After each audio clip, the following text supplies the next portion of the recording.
నమస్తే, నేను జ్యోత్స్నా ఈమని. భగవద్గీతలో 2వ అధ్యాయం సాంఖ్యయోగంకి స్వాగతం. మొదటి శ్లోకం. సంజయ ఉవాచ తం తథా కృపయావిష్టం అశ్రుపూర్ణాకులేక్షణం విషీదంతమిదం వాక్యం ఉవాచ మధుసూదనః. సో మొదటి అధ్యాయం చివర్లో సంజయుడు ధృతరాష్ట్రుడికి చెప్పాడు ఏమని, అర్జునుడు శోకంతో మోహంతో బాధపడుతూ తన అస్త్రాలను కింద పెట్టేసి, గాంధీవము అస్త్రాలను కింద పెట్టేసి రథం యొక్క వెనుక భాగంలో కూర్చుండిపోయాడు అని. అంటే ఇంకా ఆల్మోస్ట్ యుద్ధం చెయ్యను అనే డెసిషన్కి వస్తున్నాడు అని చెప్తూ మనం ఫస్ట్ అధ్యాయం ముగించుకున్నాము. ఇప్పుడు సెకండ్ అధ్యాయంలో సంజయుడు కంటిన్యూ చేస్తున్నాడు ధృతరాష్ట్రుడితో. ఆ విధంగా శోకము మోహంతో నిండిపోయిన అర్జునుడు కన్నీళ్లు పెట్టుకుని కూర్చున్నట్ట. అశ్రుపూర్ణ కులేక్షణం అంటున్నాడు.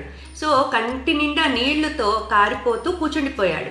అటువంటి అర్జునుడితో విషీదంతమిదం వాక్యం ఉవాచ మధుసూదనః.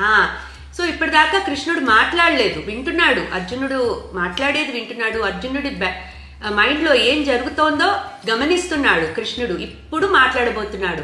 సో అట్లా బాధతో కూర్చున్న అర్జునుడితో ఈ విధంగా అంటున్నాడు. ఉవాచ మధుసూదనః. మధుసూదనుడు అంటే కృష్ణుడు. ఈ విధంగా అంటున్నాడు అని సంజయుడు ధృతరాష్ట్రుడితో చెప్తున్నాడు.